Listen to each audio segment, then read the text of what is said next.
Simplicity and complexity of souvenirs. Hello, everyone, and welcome to the podcast of The Ordinary Maverick. This is Ajay, your host, an ordinary maverick sharing real life thoughts and experiences and maverick tips. Today's topic has always intrigued me. Souvenirs. Now, coming from a family that loves to travel and explore, we have our fair share of souvenirs. And this is the one thing that does so many things all at the same time.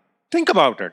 It's a big business, provides employment to many hundreds of thousands or even millions of people around the world. It can tell a lot about a person, a family, from the kind of souvenirs one collects. Souvenirs provide joy, hope, as well as can give you sorrow. So many emotions attached with these items. They also speak about relationships, both creating new ones and cementing old ones. In today's podcast, let's delve into the world of souvenirs and everything that surrounds them. So let's start with the basics. What is a souvenir? The word can be used as a noun as well as a verb. As a noun, it's a thing that is kept as a reminder of a person, place, or an event. As a verb, it can mean taken as a memento. For example, we souvenired this item. Interestingly, the souvenir itself can be any item. It can be of high value in terms of money, or it can be something that has no cost, just picked up, like a seashell from the beach, but is high value in terms of the memories and emotions it generates. However, here's the important thing. The souvenir is worthless without the person, the owner's input, who can share the experience or the symbolic input. And then there's this whole business side to the souvenir business. The tourism industry thrives on it. Souvenirs generate revenue for the local trade, of course, but also are so important as marketing a place, an event, the word to mouth advertising of a place, and an experience that then brings others to experience the same, or for the same person to return back for a repeat experience.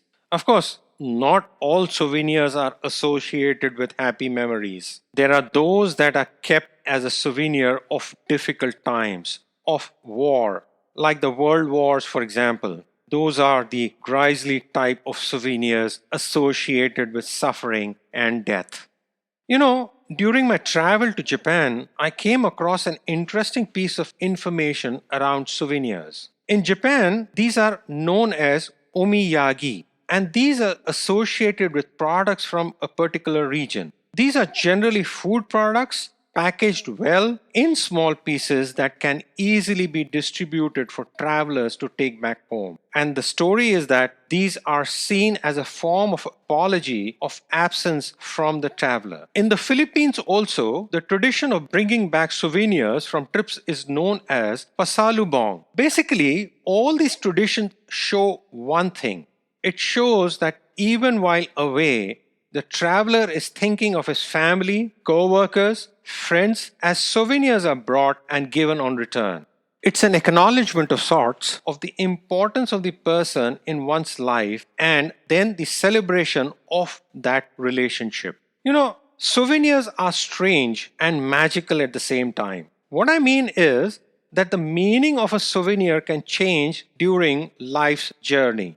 A souvenir bought as a remembrance of a good trip can sometimes be very painful to see if there is any sorrow associated, even if later on in life. But at the same time, souvenirs are magical too and can instantly lift moods with special memories. One of the best souvenirs we have in our family are from trips to Disneyland, from our camping trips in South Africa. Odd-shaped rocks collected while hiking, and then fun things we did together with the kids. We had this little wooden turtle from Jamaica, and it was won by our daughter during a competition at the Montego Bay Beach Resort when she was only 6. Every time we discuss it, it brings back all fun memories from Jamaica and the Caribbean. And that's it. That's the crux of it all. The souvenir may be the trigger, but it's the experience, the memory that brings us joy. There is evidence to show for it as well. Research tells us that experiences and not things that make us happy give us joy. And that's what souvenirs do. But souvenirs need not be objects or pictures, they can be experiences. At this point, I would like to challenge you to create your own souvenirs of life journal. Sit down in a quiet place and think through. Write these down. Make a list. What will you consider as the souvenirs of your life and the stories that go behind these souvenirs? That's a legacy to leave behind in the family, right? I have started thinking about this, and you know what? Interestingly, it's all about moments. Small things that have happened, something someone has done for me, a fun evening I've spent with family or with friends. It kind of made me think life is a collection of souvenirs. Can we create our family's souvenir of life journal? I have spoken about the humor bank, the memory bank in earlier episodes. Well, today I bring forth the idea of a souvenir bank, kept bound together in a journal, keeping our life souvenirs safe and alive forever.